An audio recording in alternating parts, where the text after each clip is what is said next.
The crystal wine glasses caught the light from my parents' Victorian mansion's chandelier as I adjusted my simple black sweater dress. Nothing designer, nothing flashy, just clean lines and good fabric.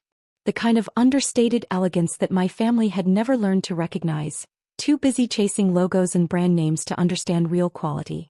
I'm Victoria Blake, though my family still calls me Vicky, like I'm 12 years old. At 33, I'm the family disappointment who dropped out of law school to pursue what they call my little hobby business. The daughter who chose to work from her apartment instead of climbing corporate ladders or marrying well like my sister Charlotte. Vicky, darling, my mother called from the dining room, her voice carrying that familiar note of concern mixed with embarrassment. Could you help bring in the dessert? And please try to mingle more. The Weatherbys are here and their son Jonathan just made partner at his father's firm. I smiled, continuing to arrange the Christmas cookies on the silver platter. Jonathan Weatherby, who'd been trying to ask me out since college despite my complete lack of interest. Another suitable match in my mother's endless campaign to save me from myself. The dining room was already full when I entered. Extended family, family friends, and various members of our parents' social circle, all gathered for the annual Christmas dinner that served more as a networking event than a family celebration. Everyone dressed in their holiday finest, comparing recent purchases and discussing their children's achievements. There she is.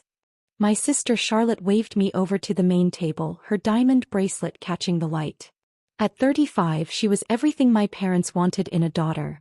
Married to a hedge fund manager, living in Connecticut, mother of 2 perfectly behaved children who attended the right private schools. I took my assigned seat between Aunt Patricia and Cousin James, both of whom immediately began their usual interrogation about my life choices. So Vicky, Aunt Patricia began, her voice dripping with false concern, how's the online business going? Still selling those little outfits? It's fashion design, Aunt Patricia. And yes, it's going well. James laughed, the sound sharp and dismissive. Fashion design. Come on, Vic. You drop ship clothes from overseas and mark them up. That's not design, that's basic retail arbitrage. If he only knew that I'd been designing every piece myself, that my little outfits were being worn by A-list celebrities who discovered my work through private stylists, that my basic retail operation had quietly revolutionized sustainable fashion manufacturing. Now, James, my mother intervened, though her tone suggested she agreed with his assessment. Vicky's trying her best. We all have to find our own path, even if it's not traditional. Charlotte set down her wine glass with practiced precision. Speaking of paths, Jonathan Weatherby was asking about you again, Vicky. He's doing so well at the firm and he's such a catch. I took a sip of my wine, a 2018 Bordeaux that I'd brought myself, though no one had bothered to ask about it. I'm not interested in Jonathan, Charlotte. I'm focused on my work. Work, my father repeated from the head of the table, his voice carrying the weight of years of disappointment. Vicky, you're 33 years old. When are you going to stop playing dress up and consider a real career? The table went quiet, all eyes turning to me. This was the moment they'd all been waiting for, the annual intervention disguised as family concern. Your cousin David just bought his second home, Uncle Robert added helpfully. Real estate investment. Building actual wealth. And Charlotte's husband just got promoted again, my mother chimed in. Managing director now. They're looking at houses in the Hamptons. I remained silent, used to these comparisons by now. They happened at every family gathering. Someone would decide it was time to shame me into abandoning my dreams and embracing their version of success. The thing is, Charlotte continued, her voice taking on that particular tone that meant she thought she was being helpful. Online businesses aren't really sustainable. They're just hobbies that occasionally make money. You need something with real security, real growth potential. Like what? I asked quietly. Well, she gestured around the table, look at everyone here. James is in finance, David's in real estate, Jonathan's in law. These are careers that matter, that build generational wealth. Still selling clothes online? Charlotte's voice suddenly rose, loud enough that conversations at nearby tables paused. Like some teenager with an Etsy shop? The room fell silent except for the soft Christmas music playing in the background. I could feel the weight of their collective judgment, their shared certainty that I was wasting my life on childish pursuits. Charlotte, please, my father murmured, not so loud. but she was emboldened by what she perceived as family support, her voice carrying clearly across the dining room. Everyone here is building something real, contributing to society, creating actual value. And you're still playing with fabric samples and selling clothes to strangers on the internet. I quietly sipped my wine, watching the faces around the table. Some looked embarrassed by Charlotte's outburst, others nodded in agreement. My mother just looked sad, as if watching her daughter's life slip away one failed business decision at a time. Right then my phone rang. The distinctive ringtone I'd assigned to business calls cut through the ambient noise of Christmas dinner conversation. I glanced at the screen. Sophia Martinez, New York Fashion Week coordinator. The timing was either perfect or disastrous depending on your perspective. I should take this, I said calmly. Oh please, Charlotte scoffed. Another customer complaining about a delayed shipment? Without hesitation I put the call on speaker, holding the phone up so everyone at the table could hear clearly. Miss Blake, this is Sophia Martinez from New York Fashion Week. I'm calling because Vogue wants to feature your billion-dollar empire. Their jaws dropped. The entire dining room went silent. Not just our table. The whole room seemed to pause, as if someone had pressed mute on Christmas dinner itself. The Christmas music continued playing, but no one seemed to hear it. Sophia's voice continued through the speaker, professional and excited. Anna Wintour herself approved the cover story. They're calling it The Invisible Revolution: How Victoria Blake Built Fashion's Most Sustainable Empire in Secret. The photo shoot is scheduled for January 3rd at their Manhattan studio. Charlotte's wine glass tilted in her hand, Bordeaux spilling onto the white tablecloth unnoticed. James's mouth hung open like he was trying to catch flies. Aunt Patricia blinked rapidly, as if her brain was refusing to process the information. Sophia, I said calmly, can we discuss the interview details tomorrow? I'm at a family dinner. Of course, Victoria. I just wanted to confirm that Forbes will also be running their feature next week. The $1.2 billion fashion disruptor who changed everything. Your publicist mentioned you'd be unavailable tonight, but the editors are incredibly excited about both pieces. I ended the call and looked around the table at their stunned faces. The silence stretched for what felt like hours but was probably only seconds. Billion, Uncle Robert whispered finally. Vogue cover, my mother repeated as if testing the words. Charlotte had gone completely pale. The sister who'd spent the last 10 minutes lecturing me about real careers and sustainable businesses looked like she might need medical attention. Victoria, Aunt Patricia's voice was barely audible. What exactly do you sell? I slipped my phone back into my purse, straightening my simple sweater dress. Sustainable fashion, Aunt Patricia. The little outfits you've been dismissing? They're worn by half the celebrities you see on red carpets. The online hobby? It's the largest eco-friendly fashion platform in the world. The nearby tables had started whispering, putting together pieces of the conversation they'd overheard.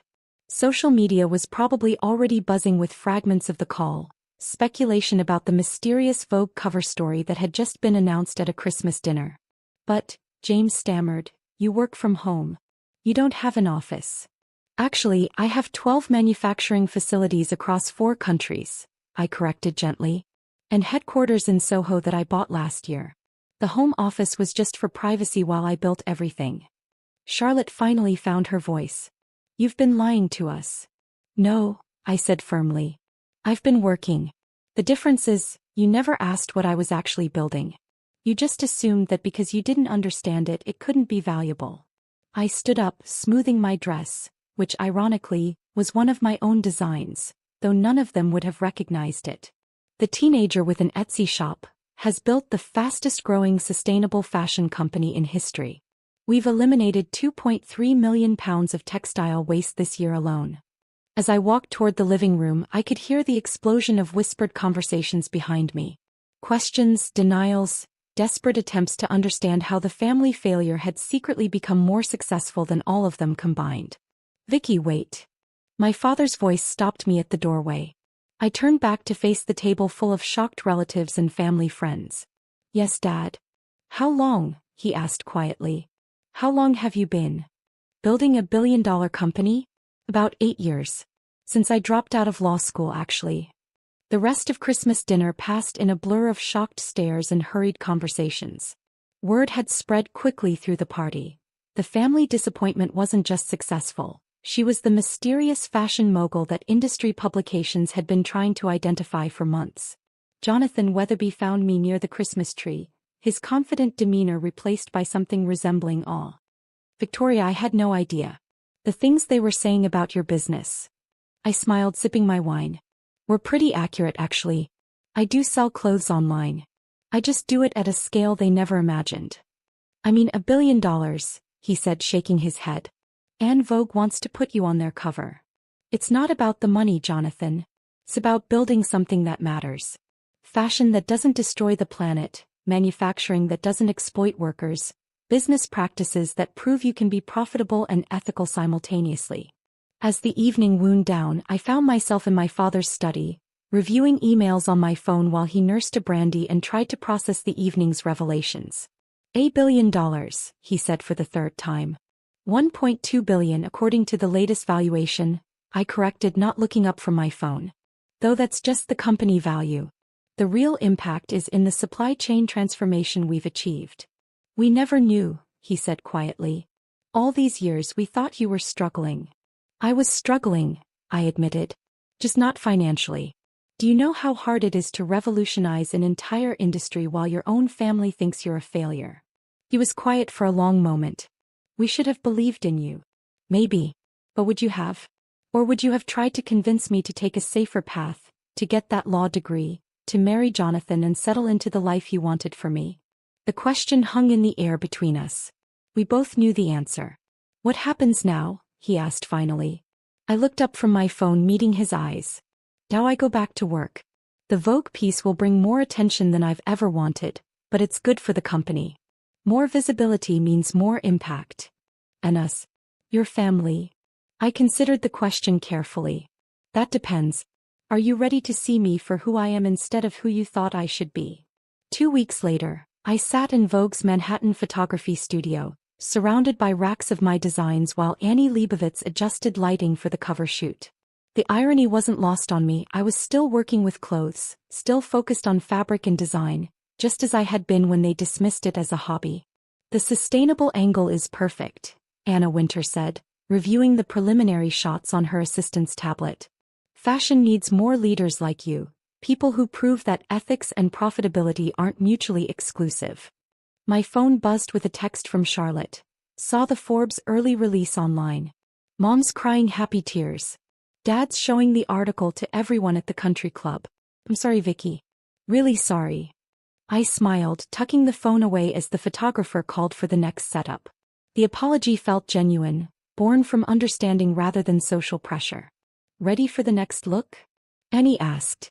I nodded, walking toward the rack of designs I'd created over the past 8 years.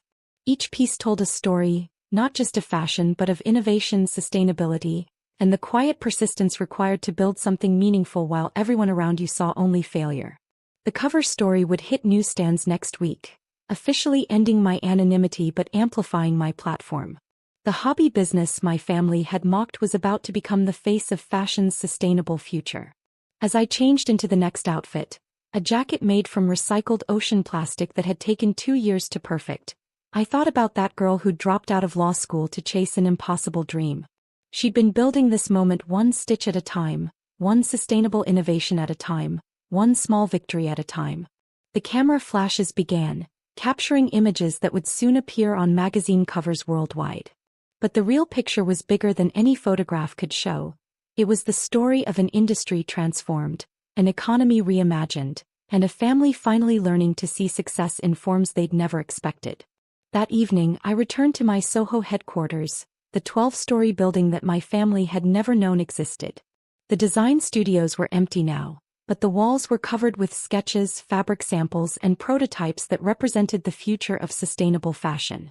My assistant knocked on the office door.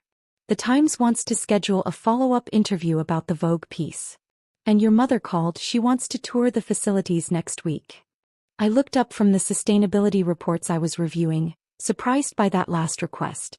"My mother wants a tour?" "She said she wants to understand what you've built. Really understand this time." The transformation in our relationship had been gradual but genuine. Once the family got over their initial shock, Some of them had made real efforts to learn about sustainable fashion, to see the value in what I'd built rather than just the money it had generated. Charlotte had started buying exclusively from ethical brands. My father had begun investing his clients' portfolios in ESG funds. Even Aunt Patricia had joined a local environmental group, telling everyone about her niece who was saving the planet one dress at a time. "Schedule the tour for Thursday," I said. "And make sure she sees the manufacturing floor. I want her to understand that this isn't just about clothes, it's about changing how things are made." As I worked late into the evening, reviewing designs for next season's collection, I reflected on the strange journey from family disappointment to industry leader. The hobby business that had started with a sewing machine in my apartment was now employing over 3,000 people worldwide, all committed to proving that fashion could be beautiful, profitable, and responsible. My phone buzzed with a message from James. "Vicky, I've been thinking about what you said at Christmas. My firm wants to discuss sustainable investing strategies. Would you be willing to consult on a project?" I typed back, "I'd be happy to help. But James, it's Victoria now. The person who builds billion-dollar companies gets to choose what she's called." His response came quickly, "Understood. And Victoria, I'm proud to be your cousin." That night, driving home to my penthouse apartment, purchased through the same holding company I'd used to buy the headquarters, I thought about the power of persistence. About the importance of building something meaningful even when no one else sees its value.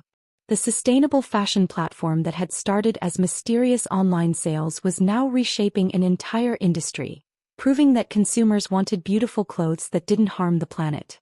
Every organic cotton shirt, every recycled polyester dress, every innovative fabric made from agricultural waste represented a small victory against fast fashion's environmental destruction. But the technology and innovation were just tools. The real revolution had been in persistence, in continuing to build something meaningful despite being consistently underestimated by the people who should have supported me most. My phone rang as I pulled into my building's garage. The caller ID showed my mother's number. "Hi, Mom. Victoria, I just finished reading the Forbes article online. The part about you developing that new fabric from orange peels, how did you even think of that?" I smiled, hearing genuine curiosity in her voice for the first time in years. "Research, Mom. Lots of research and lots of failed experiments. Innovation is mostly just persistence with better documentation." "I'm proud of you," she said quietly. "Not just for the success but for sticking to your values even when we didn't understand them." "Thanks, Mom. That means everything." "The tour on Thursday. Can I bring your father? He's been reading everything he can find about sustainable manufacturing. I think he's finally starting to understand what you've built." I laughed, remembering the man who'd once dismissed my work as plain dress-up. "Of course. Bring Dad. Bring anyone who wants to see how real change happens." After we hung up, I sat in my car for a moment, looking up at the Manhattan skyline through my sunroof. Somewhere in those lights were my manufacturing facilities, my design studios, my retail partners. The little hobby had become an empire, but more importantly, it had become proof that business could be a force for positive change. 6 months after the Christmas dinner that changed everything, I stood backstage at the Met Gala, adjusting the final details on Emma Stone's gown, a creation made entirely from recycled materials that would be featured in tomorrow's sustainability exhibits at the Metropolitan Museum. "5 minutes, Ms. Blake," the stage manager called out. I smiled, thinking about the girl who'd once been mocked for playing with fabric samples. Tonight, those samples had become art, worn by one of Hollywood's brightest stars at fashion's most prestigious event. My phone buzzed with a group text from my family, all watching the live stream from my parents' house. "Charlotte, OMG, Emma looks stunning. Dad, so proud of our Victoria. Mom, you're changing the world, sweetheart." Even James had sent a photo from his firm's viewing party, where he was apparently explaining sustainable investing to his colleagues while they watched me work with celebrities on the red carpet. As Emma stepped onto the Met Gala carpet, wearing a dress that proved sustainability and glamour weren't mutually exclusive, I thought about the strange journey from family disappointment to fashion revolutionary. The cameras flashed, capturing not just a beautiful gown but a statement about the future of fashion. Every photograph would carry the message that beautiful clothes didn't have to cost the earth, that innovation and ethics could create more value than traditional manufacturing ever had. Later that night, at the after-party in my honor hosted by Vogue to celebrate sustainable fashion's growing influence, I found myself surrounded by industry leaders, environmental activists, and celebrities who'd all embraced the mission of conscious consumption. Anna Wintour approached with a champagne flute and a smile. "Victoria, tonight's coverage will reach over 200 million people worldwide. The conversation about sustainable fashion has officially gone mainstream." I accepted the champagne, looking around at the room full of people who'd once dismissed eco-friendly fashion as a niche market. "It's not about the coverage, Anna. It's about the change. Every person who chooses sustainability over fast fashion is a victory." "Spoken like someone who truly understands the power of patience," she replied. "You've proven that the most revolutionary changes often happen quietly, built by people others underestimate." As the evening wound down, I stepped onto the museum's terrace, looking out over Central Park and the city beyond. Somewhere in those lights were factories running on renewable energy, workers earning fair wages, and customers wearing clothes that reflected their values rather than just their budgets. The hobby business my family had mocked was now a movement, proving that success isn't just about profits. It's about creating positive change while building something sustainable and meaningful. My phone buzzed with one final message of the night from Charlotte. "Watching you tonight, I finally understand what you've been building all these years. It was never about the clothes. It was about changing the world. I'm sorry it took me so long to see it." I smiled, tucking the phone away as I headed back inside. Tomorrow would bring new challenges, new innovations to develop, new ways to prove that business could be both profitable and purposeful. Sometimes the greatest victory isn't proving others wrong. It's showing them that success comes in forms they never imagined, built by people they never saw coming, using methods they never understood until it was impossible to ignore the results. The girl with the sewing machine had become the woman with the vision. And fashion, finally, was becoming beautiful in every sense of the word.